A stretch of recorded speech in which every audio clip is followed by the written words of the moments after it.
finally, how to overcome this brokenness? கடைசியாக இந்த நொறுக்கப்பட்ட சூழ்நிலையை எப்படி மேற்கொள்வது? From the biblical point of view, வேதத்தின் அடிப்படையில் இருந்து the foremost point or the opening verse is Psalm 34:18. ஆரம்பமாய் சங்கீதம் 34:18 இப்படியாய் சொல்லுகிறது. The Lord is near or close to the broken hearted.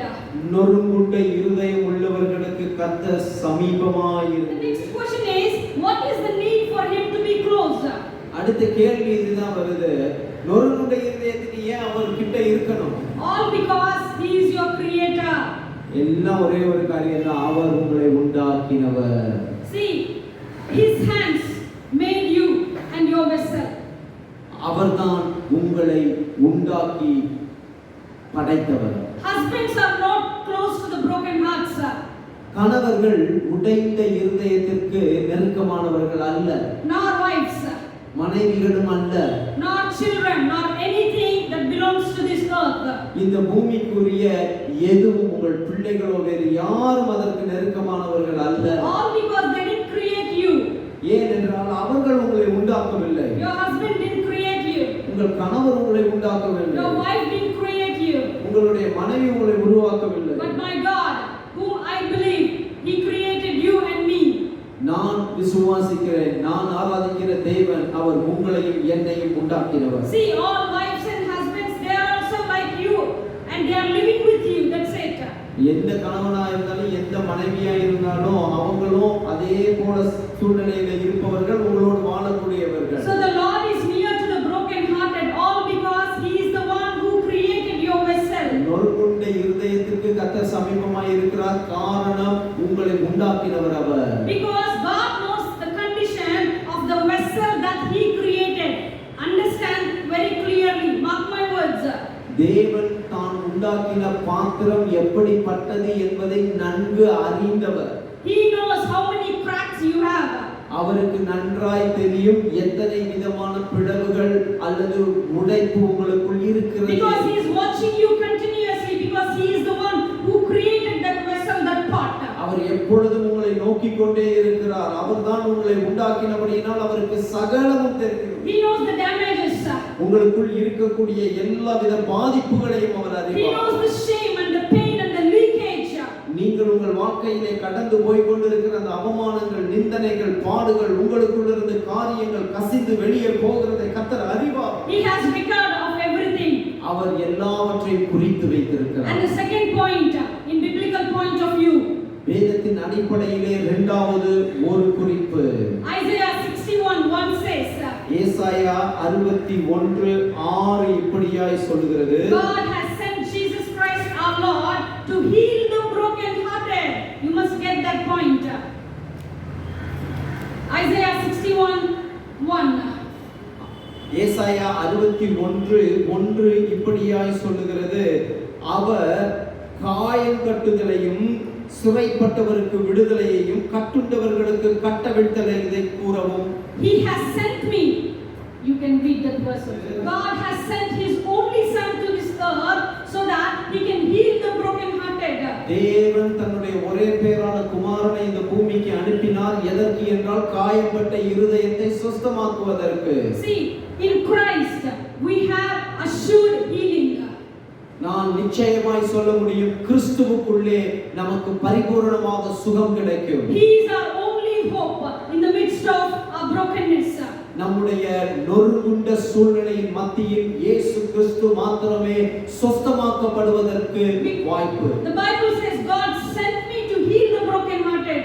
வேதம் தெளிவாய் சொல்கிறது, கர்த்தர் நொறுங்குண்ட இருதயங்களை சுத்தமாக்க என்னை அனுப்பினார் என்று சொல்லி. So just keep these 2 points. The first one is he is your creator. முதல் காரியம், இந்த இரண்டு காரியத்தை நன்றாய் மனதிலே வைத்துக் கொள்ளுங்கள். முதல் காரியம், அவர் உங்களை உண்டாக்கினவர். And the second one, he sent his son to heal the broken hearted. இரண்டாவது, நொறுக்கப்பட்டு காயப்பட்ட இருதயத்தை சுத்தமாக்க தன் குமாரனை அவர் அனுப்பினார். With this I want to add one more point. இதோடு சேர்த்து இன்னும் ஒன்றை நான் ஒரு குறிப்பை சேர்த்துக் கொள்ள விரும்புகிறேன். Psalm 51:17.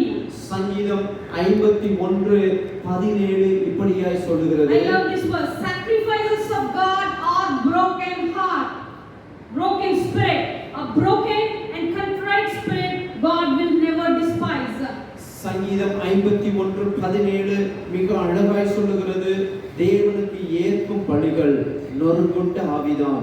தேவனே, நொறுங்குண்டதும் நறுங்குண்டதுமான இருதயத்தை நீர் புறக்கணியே. If you put these points in rows, it will be like this. இந்த வார்த்தையை, இந்த வசனத்தின் வார்த்தைகளை நீங்கள் நேராக போடுவீர்கள் என்றால் அது இப்படியாக சொல்லப்பட்டிருக்கும். God created you and your vessel. The first point. தேவன் உங்களை உண்டாக்கினவர். But you are broken. நீங்கள் உடைக்கப்பட்டிருக்கிறீர்கள். God sent his son to heal the broken. தேவன் தன் குமாரனை அனுப்பி உங்களை சுத்தமாக்க விரும்புகிறார். The last point is very important. To get healing, sacrifice the same broken vessel to God. கடைசியிலே சுத்தமாக்கப்பட வேண்டும் என்றால் உடைக்கப்பட்ட அந்த பாத்திரத்தை, வாழ்க்கையை தேவனுக்கு பலியாக செலுத்த வேண்டும். I hope you are with me. நான் நம்புகிறேன் நீங்கள் என்னோடு இருக்கிறீர்கள். Whatever that is broken, you need to bring as a sacrifice to God. எதெல்லாம் உங்க வாழ்க்கையில உடைக்கப்பட்டிருக்கிறதோ அந்த காரியத்தை தேவனுக்கு ஜீவ பலியாக எடுத்துட்டு வந்து. If you keep that brokenness, I'm telling you, you will not succeed in your life. இந்த உடைக்கப்பட்ட அந்த நிகழ்வை மனசுலயே வெச்சிட்டு இருந்தீங்கன்னா, வாழ்க்கையிலேயே வெச்சிட்டு இருந்தீங்கன்னா நீங்க நிச்சயமா வாழ்க்கையில முன்னேற முடியாது. Satan knocks you down if you keep your brokenness. அந்த நொறுக்கப்பட்ட காரியத்தை இருதயத்திலேயே வெச்சிட்டு இருந்தீங்கன்னா, மனதிலேயே வைத்துட்டு இருந்தா பிசாசு உங்களை அடித்து தள்ளி விடுவான். You will die in your brokenness finally. உங்களுடைய உடைந்து போன அந்த நிலையிலேயே நீங்கள் மரித்து போவீர்கள். The next point is, how can healing come to the broken? You need to get this point. எப்படி உடைக்கப்பட்ட நொறுக்கப்பட்டவர்களுக்கு சுகம் வரும்? I mean, after you give your broken vessel to God as a sacrifice. நீங்கள் உங்கள் உடைக்கப்பட்ட வாழ்க்கையை, உங்களுடைய ஜீவியத்தை ஒரு பலியாக தேவனுக்கு கொடுக்கும்போது, listen carefully, this is the glorious point. This is the pinnacle point, I can say. நன்றாய் கவனியுங்கள், இது மிக முக்கியமான, இது ஒரு மேன்மையான ஒரு குறிப்பு. Healing comes in this way. இப்படிதான் ஒரு நொறுக்கப்பட்டவர்களுக்கு சுகம் கடந்து வரும். God reduces the pain first. முதலாவது தேவன் அந்த நொறுக்குதலினால் உண்டான வலிகளை I repeat the statement. Before healing, you need to give that broken vessel to God. சுகமாக்கப்படுவதற்கு முன்னதாக அந்த உடைக்கப்பட்ட அந்த வாழ்க்கையை தேவனுக்கு பலியாக கொடுக்கணும். God will reduce the pain. தேவன் அப்பொழுது அந்த நொறுக்குதலினால் உண்டான வலியை குறைப்பார். He heals the pain that came from brokenness first. அந்த நொறுக்குதலினால் உண்டான வலியை கர்த்தர் சுத்தமாக்குவார். He keeps and leaves the scars in your body so that you can be a blessing to the same person who is going through the same pain that you have gone through already. அதாவது அந்த நொறுக்குதலினால் உண்டான கழிவுகளை உங்கள் வாழ்க்கையிலே அவர் வைக்கிறார். ஏன் என்றால், இப்படிப்பட்ட நொறுக்குதலோடு இருக்கிற நபர்களுக்கு நீங்கள் ஆசீர்வாதமாய் இருக்க வேண்டும் என்று சொல்லி கர்த்தர் அவைகளை வைக்கிறார். I hope you are with me. He will leave the scars. நான் நம்புகிறேன் நீங்க என்னோட கூட இருக்கீங்கன்னு சொல்லி தேவன் அந்த தழும்புகளை வைப்பார். Don't say that I have scars still. சொல்லாதீங்க, ஐயோ இன்னும் எனக்கு அந்த தழும்பு இருக்கு என்று. That scar is to show to others that even I have gone through the same pain. ஏன் அந்த தழும்பு என்றால் மற்றவர்களுக்கு நீங்க காட்டலாம், பாருங்க நான் கூட அதே பாதையில தான் கடந்து போனேன் என்று. The point that I just shared, it is not from anyone. I didn't learn it from anyone. நான் இப்பொழுது உங்களோடு பேசின இந்த எல்லா குறிப்புகளும் நான் யாரோ ஒருவரிடத்திலிருந்து கற்றுக்கொண்டு வந்தது அல்ல. But our Lord Jesus Christ, he is leaving an example for us in this way. ஆனால் இயேசு கிறிஸ்து ஒரு முன் உதாரணமாய் உங்களுக்காகவும் எனக்காகவும் இந்த பூமியிலே வாழ்ந்தார். Spirit of God taught me this.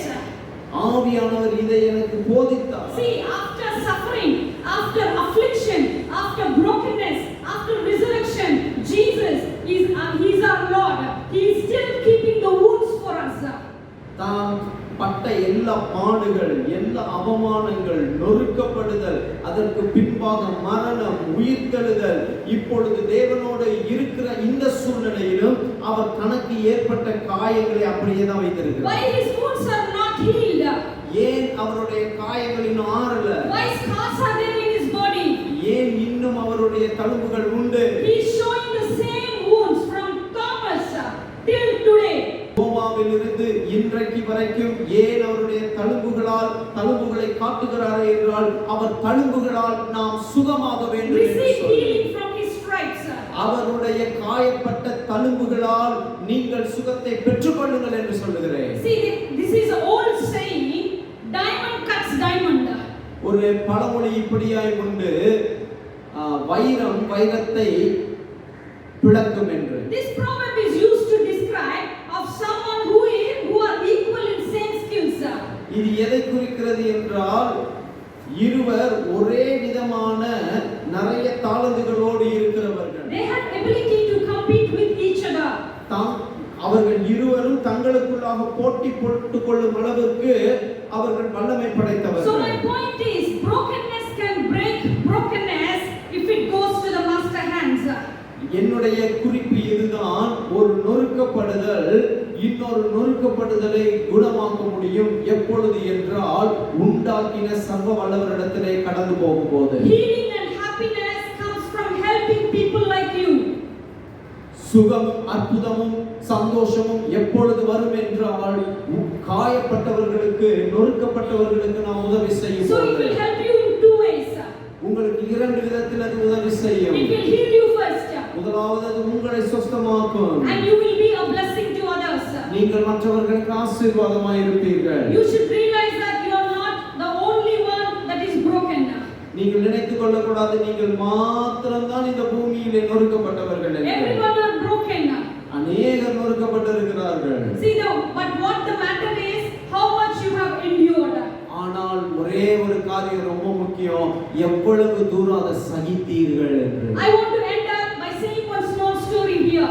இவ்விடத்தில் ஒரே ஒரு சிறு சம்பவத்தை சொல்லி நான் முடிக்க விரும்புகிறேன். One poor old lady, like she lives next to a school.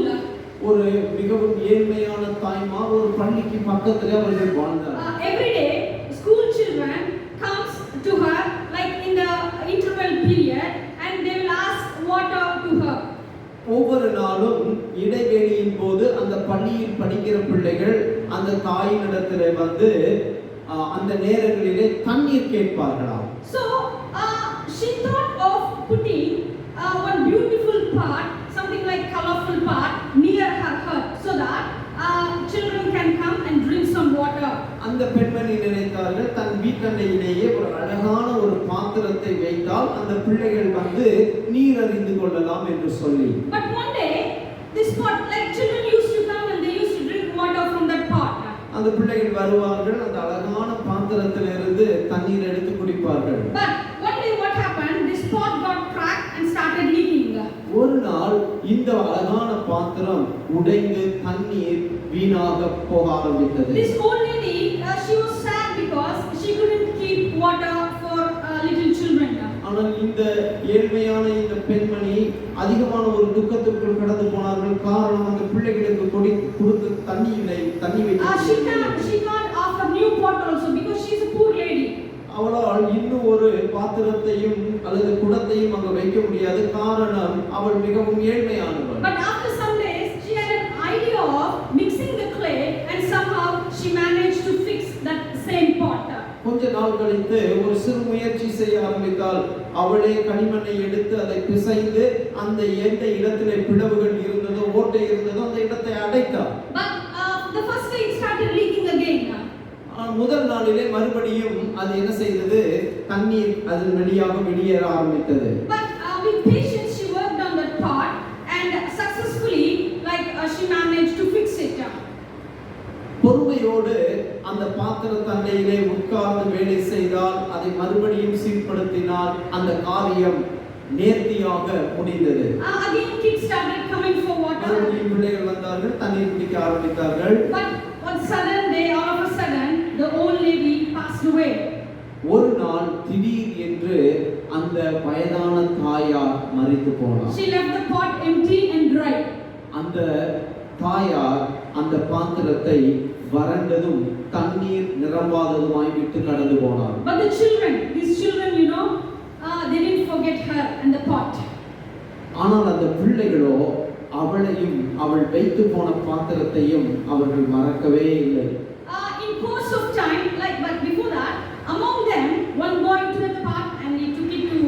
home. அதுக்கு முன்பாக அதுக்கு பின்பு என்ன நடந்தது என்றால் அந்த பள்ளியில் படிக்கிற ஒரு மாணவன் அந்த குடத்தை அல்லது அந்த பாத்திரத்தை தன்னுடைய வீட்டிற்கு எடுத்து கொண்டு போய்விட்டார். In course of time, these little children, they grew up and became engineers and doctors. இவனிடத்தில் தண்ணீர் வாங்கி குடித்த அந்த பிள்ளைகள் எல்லாம் காலப்போக்கிலே வளர்ந்து சிலர் மருத்துவர்களாகவும் சிலர் நல்ல இன்ஜினியர்ஸாகவும் மாறினார்கள். And one fine day, they all met together in the same campus. ஒரு நல்ல நாளிலே அவர்கள் எல்லாரும் அதே பள்ளியிலே மறுபடியும் கூடினார்கள். And they started recalling all the memories. அவர்கள் தங்கள் வாழ்க்கையிலே நடந்த எல்லா காரியத்தையும் நினைத்து And they பார்த்தார்கள். started laughing, putting jokes on each other. அவர்கள் தங்களுக்குள்ளாக நல்ல நகைப்புக்குரிய காரியத்தை பகிர்ந்து கொண்டு சிரித்து மகிழ்ந்தார்கள். And finally they remembered this spot also and the old lady. அவர்கள் பேசிக்கொண்டே இருக்கும் பொழுது இந்த அருமையான காலம் சென்ற அந்த தாயாரையும் அவர்களுடைய பாத்திரத்தையும் நினைவு கூர்ந்தார்கள். And they were happy inside.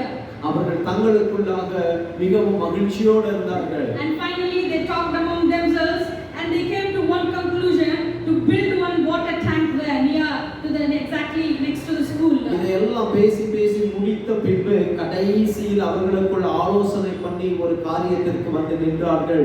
நாம் இந்த பள்ளியிலே ஒரு அழகான தண்ணீர் தொட்டியை நாம கட்ட வேண்டும். Next to the school where she keeps the pot. Okay, அதாவது பள்ளிக்கு அருகாமையிலே எங்க அந்த தாய் அந்த குடத்தை தண்ணீர் நிரப்பி வைத்தார்களோ அந்த இடத்துல ஒரு நீர் தொட்டி கட்ட வேண்டும் என்று So சொன்னார். that it can quench some other's thirst. அவர்கள் நினைத்தார்கள் மற்றவர்களின் தாகத்தை அது போக்க முடியும் என்று. See, the moral of the story is that old lady in her brokenness, she is a blessing to someone. இந்த கதையின் உதாரணம் அல்லது ஒரு பெரிய உண்மை என்னவென்றால் அந்த பெண்ணே உடைக்கப்பட்டவளாய் தான் இருந்தால் ஆனால் தன் உடைப்பின் மத்தியில் இருந்து வேறு சிலருக்கு ஆசீர்வாதமாய் இருந்தாள். This old lady fixed her broken pot.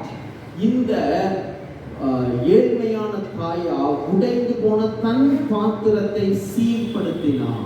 And she is a blessing to many, even in her lackness, even in her brokenness. அவள் தனக்கு இருந்த இயலாமையின் மத்தியிலும் தான் நொறுங்குண்டு போன அந்த சூழ்நிலையிலும் வேறு சிலருக்கு ஆசீர்வாதம் உள்ளவளாய் இருந்தார். Just keep the broken part. உடைக்கப்பட்ட அந்த பாத்திரத்தை வைத்துக் கொள்ளுங்கள். Keep the scars. தழும்புகளை வைத்துக் கொள்ளுங்கள். So that it can be a blessing to many. அது அநேகருக்கு ஆசீர்வாதமாய் மாறும். I want to tell one statement here. ஒரு குறிப்பை சொல்ல விரும்புகிறேன். Let your brokenness be a symbol of honor to others. உங்களுடைய உடைந்த அந்த காரியம் அடுத்தவர்களுக்கு அது கனமுள்ள ஒரு காரியமாய் நினைவிலே இருக்கட்டும். Your brokenness will turn it as a symbol of honor to you and to others.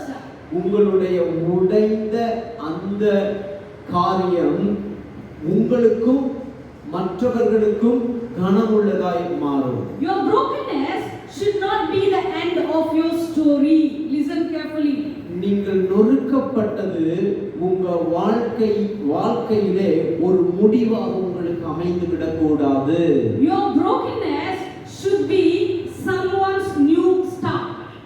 உங்களுடைய உடைப்பு ஒரு முடிவாக அல்ல, வேறு ஒருவருக்கு அது துவக்கமாய் இருக்க வேண்டும். Hand over your brokenness to master hand. உடைக்கப்பட்ட அந்த வாழ்க்கையை அந்த மனதை தேவனுடைய கரத்திலே ஒப்புக்கொடுங்கள். Master's hand. தேவனுடைய கரத்திலே He is a ஒப்புக்கொடுங்கள். master. அவர்தான் எல்லாவற்றையும் சீர்படுத்துகிற ஒரு ஆசான். He knows how to fix it. அவருக்கு தெரியும் எப்படி அதை சீர்படுத்த வேண்டும் என்று சொல்லி. He will fix you first.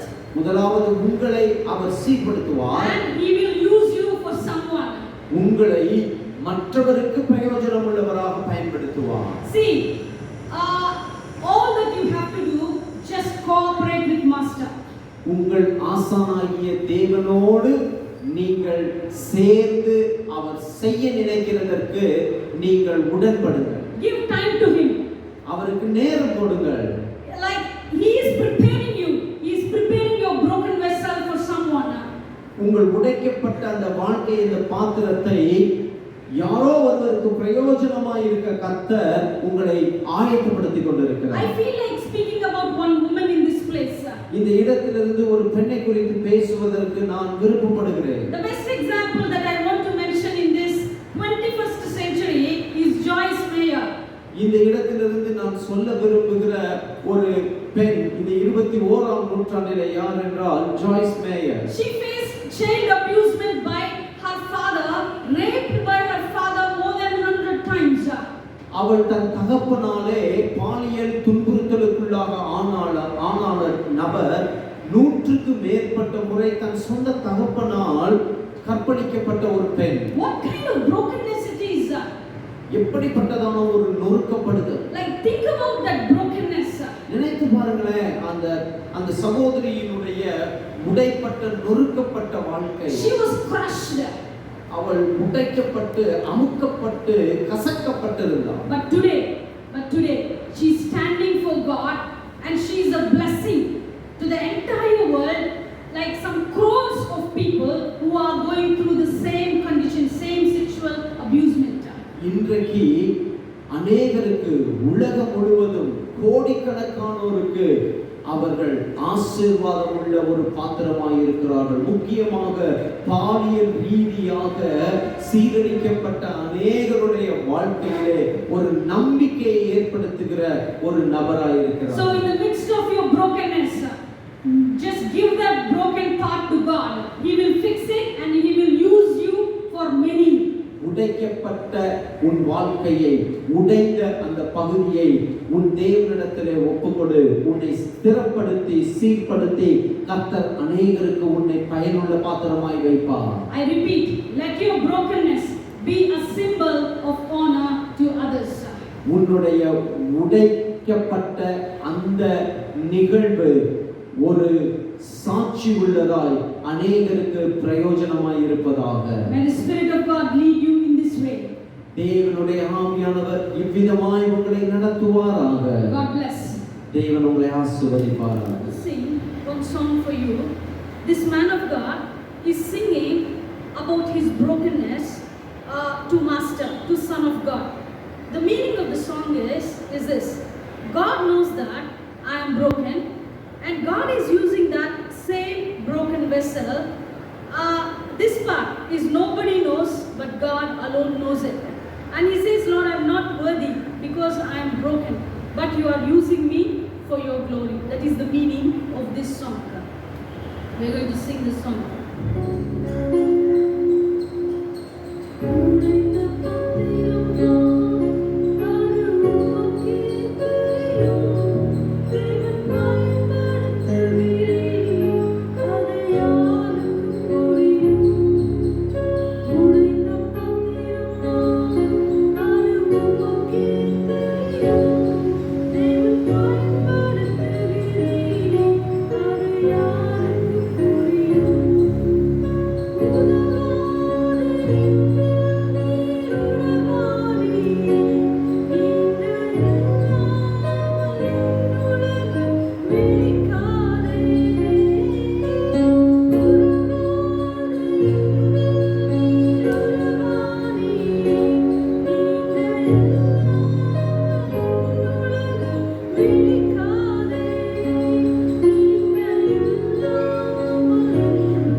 and He will use your broken vessel for many people. May God bless you.